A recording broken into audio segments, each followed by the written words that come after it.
Hello everyone, Radhe Radhe. आज मैं आप लोगों के साथ सीए फाइनल मे 23 एग्जाम्स के लिए एबीसी एनालिसिस और इम्पोर्टेंट क्वेश्चन की लिस्ट दूंगा एफआर और एसएफएम सब्जेक्ट के लिए। साथ ही आप लोगों को कुछ गाइडेंस भी दूंगा कैसे प्रिपेयर करना है ताकि एग्जाम में आप ज़्यादा से ज़्यादा मार्क्स स्कोर कर सको। रिमेनिंग 1 मंथ में हम और अब किस तरीके से रिवाइज कर सकते हैं वो भी मैं आपको बताऊंगा इस वीडियो के थ्रू ही कि अपन किस तरीके से क्या प्रिपरेशन करनी चाहिए अब लास्ट मंथ के अंदर ताकि हम अच्छे मार्क्स स्कोर कर सकें। साथ में एफआर और एसएफएम में कुछ जगह ऐसे राउंडिंग ऑफ या कुछ अजम्पशंस लेता है वो भी मैं आप लोगों को बताऊंगा। उससे रिलेटेड एक स्पेसिफिक वीडियो मैंने बनाया हुआ भी है, तो वो भी मैं आप लोगों के साथ वापस शेयर करूंगा ताकि आप लोग वो assumptions as it is follow कर सको ताकि मार्क्स एग्जाम में आपके फुल आ सके। तो एक बार पूरा वीडियो आप गो थ्रू कर लीजिएगा, पूरा वीडियो जरूर से सुन लीजिएगा, ये लाइव चल रहा है आपका। और साथ में फिर लास्ट में अपन कोई डाउट्स या कुछ स्पेसिफिक क्वेरीज होंगी वो भी मैं आप लोगों की ले लूंगा। तो सबसे पहले अपन सीए फाइनल एफआर का एबीसी एनालिसिस की बात करते हैं। एफआर का जो पेपर है उसमें आपको पता है प्रैक्टिकल जो पोर्शन है वो 115 मार्क्स के लगभग आता है एग्जाम में, और थियोरी का सिर्फ 1 या 2 क्वेश्चन आते हैं, वो भी कभी गलती से, वरना प्रैक्टिकल पेपर ही आता है। और अगर थ्योरी का आएगा तो भी 5 या 10 मार्क्स से ज्यादा नहीं आएगा। इसीलिए एफआर के मैंने क्वेश्चन बैंक के 2 वॉल्यूम बना रखे हैं। वॉल्यूम 1 जो कि एग्जाम के लिए प्रैक्टिकल क्वेश्चंस काम किया, वॉल्यूम 2 में जो फालतू क्वेश्चन है थ्योरी के मॉड्यूल के छोटे छोटे जो कभी नहीं आते, एग्जाम में आएंगे तो 5 नंबर तक आएगा, उसके लिए अलग से बना दिया क्योंकि जिन लोगों को ज्यादा ज्ञान चाहिए वो पढ़ ले, बाकी एग्जाम के लिए वो आपको नहीं पढ़नी होती है वॉल्यूम 2। तो एफआर में सबसे पहले आपको मटेरियल क्या क्या रेफर करना है अपने एग्जाम की प्रिपरेशन के लिए। तो कंसेप्ट नोट सबसे पहले आपको फॉलो करने हैं जो कि हमने वेबसाइट पे फ्री रिसोर्सेज में डाले हुए हैं। 220 पेज के मैंने कंसेप्ट नोट्स दे रखे हैं एफआर के। वो 220 पेज अगर आप अच्छे से याद भी कर लोगे ना, उसमें मैंने स्टेप्स वगैरह लिखे हुए हैं, वो आप अच्छे से फॉलो कर लो, याद कर लो, तो आपका नया क्वेश्चन या कैसा भी क्वेश्चन आता है वो आप आराम से इजीली सॉल्व कर दोगे क्योंकि इसमें मैंने क्वेश्चन स्पेसिफिक सारे एडजस्टमेंट सब कुछ कवर किया हुआ है। वो क्लास वाले नोट्स हैं जो आप लोगों को फ्रीली प्रोवाइड करवाए हुए हैं। तो 220 पेज के नोट्स हैं जिसमें पूरी एफआर कवर हो जाएगी और लास्ट डे पे आप केवल उतना ही पढ़ सकते हो, उससे ज्यादा पढ़ भी नहीं सकते हो। इसके बाद साथ में आपको क्वेश्चन बैंक रेफर करना है। मे 23 एडिशन जो लेटेस्ट एडिशन है वो साथ में आपको रेफर करना है। तो मे 23 एडिशन क्वेश्चन बैंक है तो वो रेफर करो। अगर किसी स्टूडेंट के पास पुराना एडिशन है, न्यू नहीं लिया तो कोई बात नहीं है, आपके पास अगर नवंबर 22 एडिशन या मे 22 एडिशन है वो भी चल जाएगा। मे 22 से पुराना अगर कोई एडिशन है क्वेश्चन बैंक का तो वो नहीं चलेगा क्योंकि फिर ज्यादा चेंजेस हो गए, कुछ क्वेश्चन के आंसर्स वगैरह भी चेंज हुए थे, तो उससे पहले का नहीं चलेगा। मे 22 या नवंबर 22 एडिशन है वो भी चलेगा, उनमें बस आप बाद की जो आरटीपी है उनके क्वेश्चन एडिशनल देख लेना। मे 23 है तो कोई दिक्कत है ही नहीं, बस आपको एक मे 23 की आरटीपी अलग से देखनी है। मे 23 की आरटीपी में भी क्या 2-4 प्रैक्टिकल क्वेश्चन हैं वो अलग से देख लेना, थियरी क्वेश्चन तो वैसे ही काम के नहीं है। तो मे 23 की एक आरटीपी आपको अलग से देखनी रहेगी क्योंकि वो बाद में आई थी, तो वो आपको एक अलग से देखनी है जिसमें भी करंट आरटीपी में से जनरली क्वेश्चन नहीं आता, बट उसके भी 2-4 प्रैक्टिकल क्वेश्चन जो है वो देख लेना आप जो नए आए हैं उसके अंदर। बाकी मे 23 एडिशन पुराना एडिशन है तो उसके बाद की आरटीपी देख लेना। मे 22 एडिशन से, मे 22 से पुराना वाला क्वेश्चन बैंक है तो फिर आप नया कर लेना क्योंकि कुछ आंसर्स वगैरह भी चेंज हुए थे, क्वेश्चन भी बहुत सारे ऐड हुए थे। इसके बाद आपको रिवीजन वीडियो साथ में रेफर करने हैं। जब भी आप रिवाइज करोगे, रिवीजन वीडियोस यूट्यूब पे पूरी प्लेलिस्ट बना रखी है एफआर की मैंने। ए कैटेगरी के तो सारे डाले हुए हैं, बी के भी कुछ डाले हुए हैं, कुछ और मैं उसमें अपलोड करवा दूंगा। तो आप वो रिवीजन वीडियो जरूर से सुन लेना क्योंकि उसमें मैंने हर एक पॉइंट कवर किया है, हर एक कंसेप्ट का, हर एक एडजस्टमेंट जो क्वेश्चन में करना होता है वो अगर आप सुन लोगे और वो भी सुन के चले गए ना तो आप क्वेश्चन एटलीस्ट कुछ ना कुछ तो अटेम्प्ट आराम से कर ही लोगे। तो रिवीजन वीडियो तो जरूर से आपको सुन लेना है क्योंकि सारी चीज आपके लिए फ्रीली अवेलेबल है।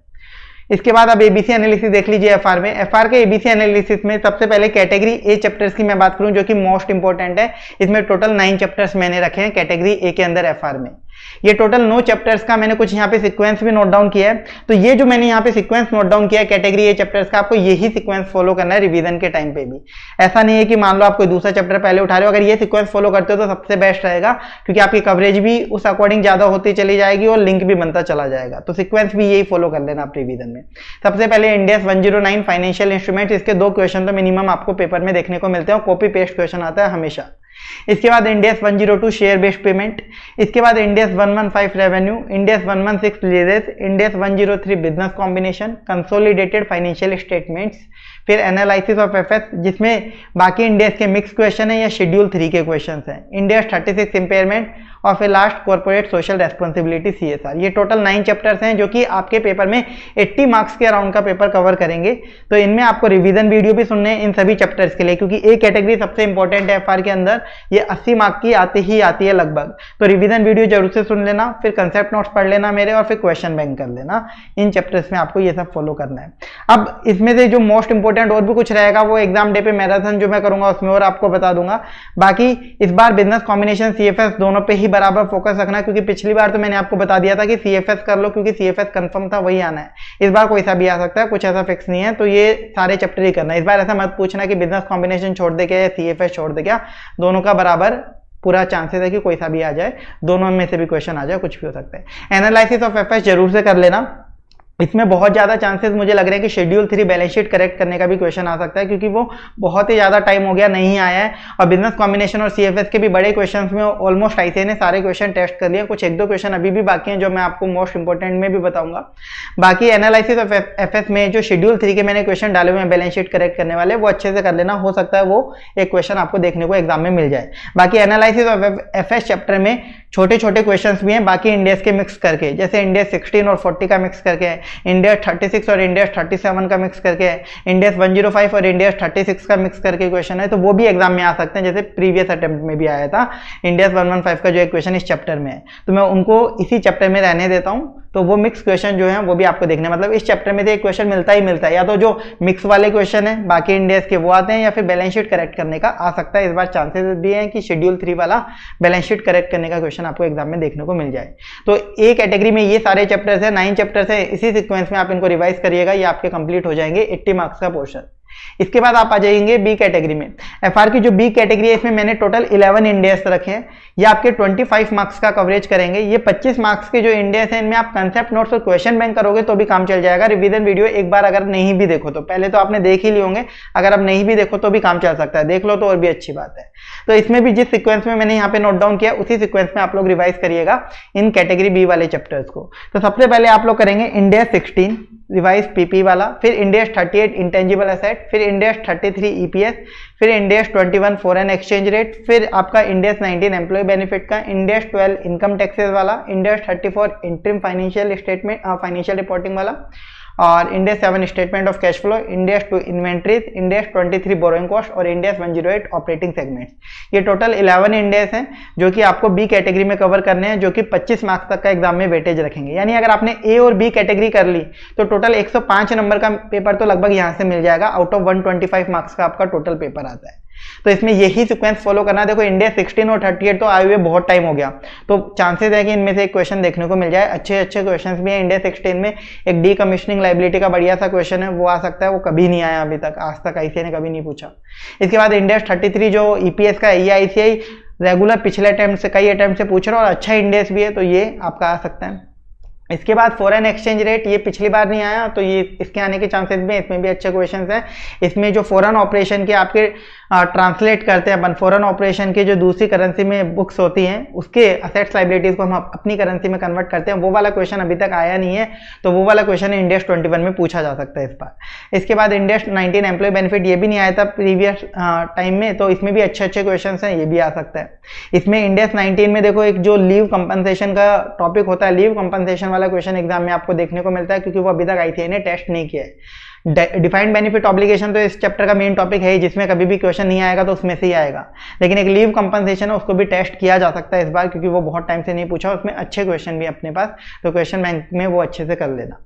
इसके बाद इंडेक्स 12 इनकम टैक्सेस, ये भी आईसीआई जनरली पूछ लेता है, तो ये भी आपको करना है। इंडेक्स 34 में कई टाइम से क्वेश्चन नहीं आया है, तो इसमें आने के चांसेस हैं। कैश फ्लो भी आईसीआई ने एक बार तो 2-3 बार लगातार पूछा, उसके बाद पूछा ही नहीं, तो अब इसमें टाइम हो चुका है, तो इसमें भी क्वेश्चन आपको देखने को मिल सकता है।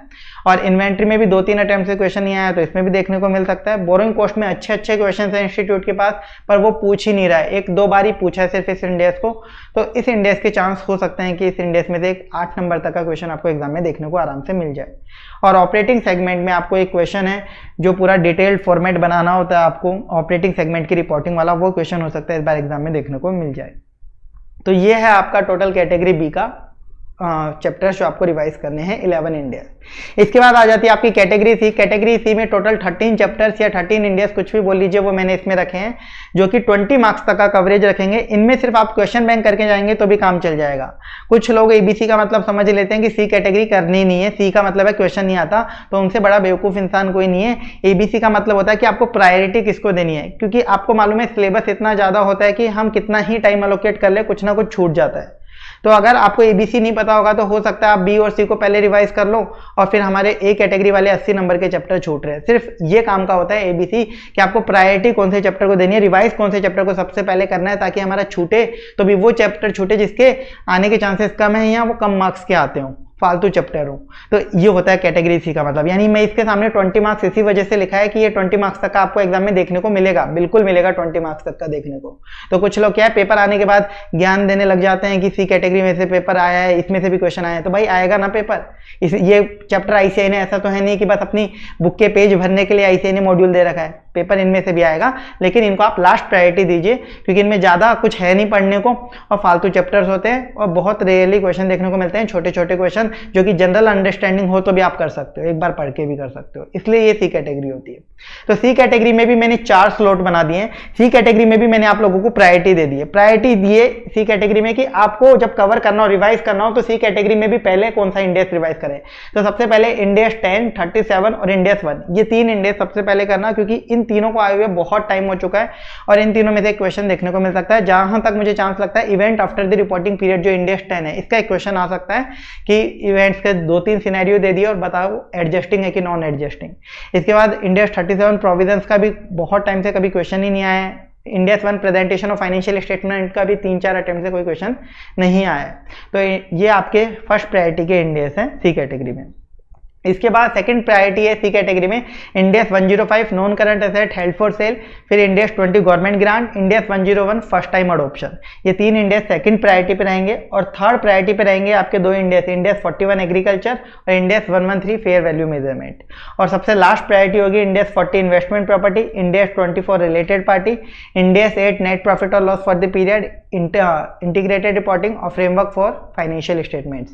तो ये 4 स्लॉट में आपका मैंने कैटेगरी सी को बांट दिया, मतलब इसमें भी मैंने आपको प्रायोरिटी बता दी है कैसे करना है। 20 मार्क्स तक का वेटेज है, इसमें कंसेप्ट नोट्स नहीं भी पढ़ोगे तो भी चल जाएगा, सिर्फ क्वेश्चन बैंक के क्वेश्चंस कर लेना, वो भी चाहिए मैं जो इंपॉर्टेंट आपको बताऊंगा वो कर लेना, क्योंकि इंपॉर्टेंट में मैं मेजरली सारी कैटेगरी के क्वेश्चंस, हर कंसेप्ट के क्वेश्चंस मेजरली कवर कर लेता हूँ। तो ये आपका हो गया एफआर का एबीसी एनालिसिस। एक बार वापस से देख लीजिए, आप स्क्रीनशॉट लेना वो ले लेना। ए कैटेगरी में ये मैंने टोटल 9 चैप्टर्स रखे हैं जो 80 मार्क्स तक का वेटेज रखेंगे। बी कैटेगरी में ये मैंने आपके टोटल 11 इंडेक्स रखे हैं, ये आपके 25 मार्क्स तक का वेटेज रखेंगे। और सी कैटेगरी में ये 4 स्लॉट में मैंने टोटल 13 इंडेक्स रखे हैं जो 20 मार्क्स तक का वेटेज रखेंगे। कई बार क्या होता है, आप है ना ये लिस्ट जब देख रहे हो तो यहीं से देखना, टेलीग्राम पे जाओगे तो कई बार कुछ लोग ऐसे स्क्रीनशॉट डाल देते हैं और इसमें केवल ये आपको 9 इंडेक्स दिखेंगे, जबकि कैटेगरी बी में 11 इंडेक्स हैं। ठीक है, तो आप लोग एक बार वीडियो देख के सोचते हो टेलीग्राम पे कोई स्क्रीनशॉट डालेगा उससे लिख लेंगे, तो वो लोग कई बार ऐसे छोड़ देते हैं। तो हमेशा कोई भी चीज़ रेफर करो तो ऑफिशियल सोर्स से रेफर किया करो। तो यहाँ पे से आप रेफर कर लेना या नोट डाउन कर लेना। इसके बाद देखो कुछ आप पॉइंट ध्यान रखना प्रेजेंटेशन के लिए एग्जाम में, क्योंकि ये गलतियां बहुत होती हैं, मैं बहुत बार बता चुका हूँ, फिर भी हर अटेम्प्ट की कॉपीज आती हैं और स्टूडेंट्स आप लोग पूछते हो कि इसमें क्या गलती रह गई, क्यों मार्क्स कटे हैं। तो सबसे पहली चीज एफआर में ध्यान रखना, आईसीआई हर क्वेश्चन में सबसे पहले उस कंसेप्ट को समझाता है। इंडेक्स, जिस भी इंडेक्स का क्वेश्चन आता है ना, मेजरली हर क्वेश्चन में उस इंडेक्स का प्रोविजन लिखता है वो, और वो कई बार प्रोविजन आधे पेज का लिख देता है, कई बार 1 पेज का लिख देता है। आपको क्या करना है, इतना सब डिटेल में नहीं लिखना और ना ही एग्जैक्ट लैंग्वेज में लिखना है। मान लीजिए किसी भी इंडेक्स पे क्वेश्चन आ रहा है, इंडेक्स 108 ऑपरेटिंग सेगमेंट पे क्वेश्चन आ रहा है और उसमें पूछा गया कि बताओ ये ऑपरेटिंग सेगमेंट है या नहीं है, उसमें 3 कंडीशन है। तो आपको सबसे पहले बस कैसे स्टार्ट करना है, as per index 108 operating segment, ये तीनों कंडीशन अगर फुलफिल हो जाती है, all of the following 3 condition या if any of the following 3 conditions are fulfilled, then the particular segment will be classified as operating segment. इस तरीके से अपनी लैंग्वेज में बना के लिखना है। वो तीनों कंडीशन आपने मेंशन करी, उसके बाद आपको क्वेश्चन को सॉल्व करना है और फिर उसका कंक्लूजन देना है। मतलब आपको हर इंडेक्स में 3-4 लाइन जो भी कंसेप्ट क्वेश्चन में पूछा गया ना, उसके बारे में लिखनी है, अपनी लैंग्वेज में लिखो, इंडेक्स का नाम लिखना है, इंडेक्स का नंबर लिखना है। तो उसके भी आपको पेपर में मान लो 8 नंबर का क्वेश्चन आया तो 2 नंबर उसके भी अलॉट हो सकते हैं और जनरली होते भी हैं, वरना आपके वो मार्क्स बिना बात में कट जाएंगे। अपनी लैंग्वेज में लिखना है। अब ये मत बोलना सर इन्होंने इतना बड़ा लिखा है, रटना है क्या, कुछ नहीं, बस अपनी लैंग्वेज में 3-4-5 लाइन लिखनी है।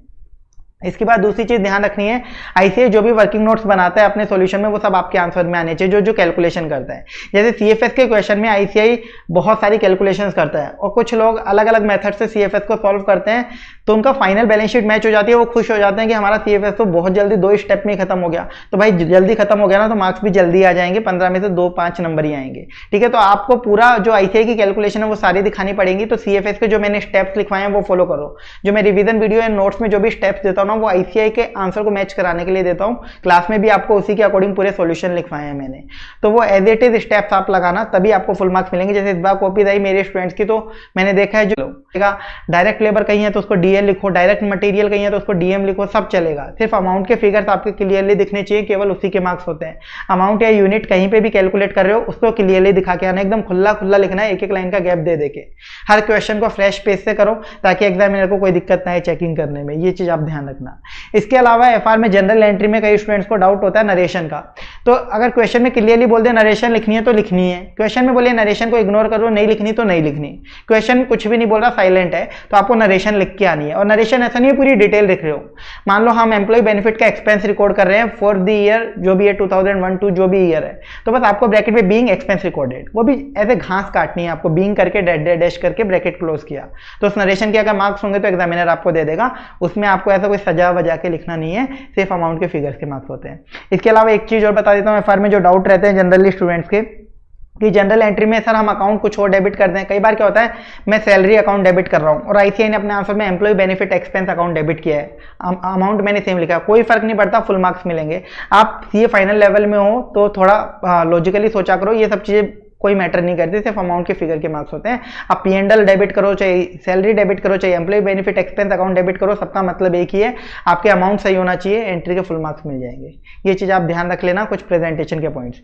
इसके अलावा सबसे इंपॉर्टेंट चीज जो मैं आपको बता दूं, मैंने एक राउंडिंग ऑफ करके एक वीडियो बनाया था जिसमें ICI के अजम्पशंस भी मैंने बताई थी कि ICI क्या क्या अजम्पशंस ले रहा है। अगर क्वेश्चन में राउंडिंग ऑफ का नहीं बोला तो क्या राउंड ऑफ करना है, कितने डेसिमल्स तक राउंड ऑफ करना है, PV फैक्टर का नहीं बोला हुआ तो किस क्वेश्चन में किस तरीके के क्वेश्चन में कितना PV फैक्टर लेना है। SFM में मेजरली वो वीडियो बहुत हेल्प करेगा क्योंकि उसमें मैंने बताया हुआ कि इंटरेस्ट में कब नंबर ऑफ डेज कैलकुलेट करता है, इसलिए कब नंबर ऑफ मंथ्स के बेसिस पे कैलकुलेट करता है, सारी चीजें उस वीडियो में बताई थी, वो जरूर फॉलो कर लेना। कुछ लोग बोलेंगे रटना पड़ रहा है, पड़ेगा आपको जब तक मार्क्स लेने ICI से। अगर मार्क्स नहीं लेने तो आप कुछ भी ज्ञान ले लो कहीं से भी कि भाई कोई टीचर बोल रहा है number of days number of months कैसे भी कर दो मार्क्स मिल जाएंगे, तो वो बस हवा में आपको बोल रहा है। एक्चुअलिटी तो यही है कि आपको ICI ने जो कर रखा है वो फॉलो करना पड़ेगा। तो वो अजम्पशन वाला पूरा वीडियो आप फॉलो कर लो, उसमें मैंने पूरा डिटेल में बता दिया कि कौन से क्वेश्चन में किस तरीके के क्वेश्चन में क्या अजम्पशन ICI ले रहा है, वो याद कर लेना। आपके कभी भी मार्क्स नहीं कटेंगे, आपकी मेहनत के आपको पूरे मार्क्स मिलेंगे। फिर आपको ये दुख नहीं होगा कि मैंने कंसेप्चुअली सही किया फिर भी मार्क्स कट रहे हैं। तो वो वीडियो जरूर से देख लेना। आधी जनता को अभी भी पता नहीं है, मेरे को व्हाट्सएप पे पूछते हैं सर यहाँ ऐसे राउंड ऑफ कर रहे हैं हम क्या करें, तो वो वीडियो मैं आपको बता भी देता हूँ। देखो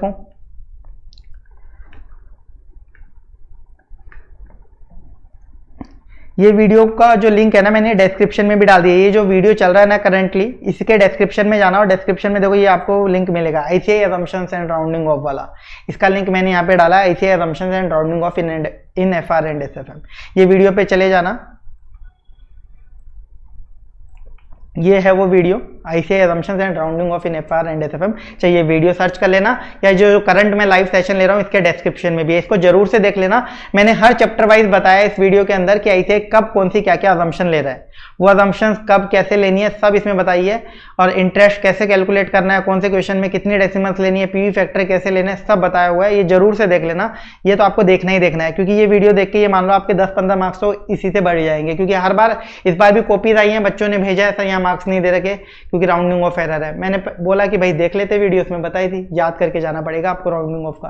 तो कोई स्टूडेंट्स को पता ही नहीं है कि ये वीडियो भी एग्जिस्ट करता है, तो जरूर से देख लेना, इसलिए मैं यहाँ पे बोल रहा हूँ। आप लोगों की भलाई का है, मेरा तो इसमें कुछ नहीं जा रहा, फ्रीली अवेलेबल है यूट्यूब पे, इसलिए मैं बता रहा हूँ।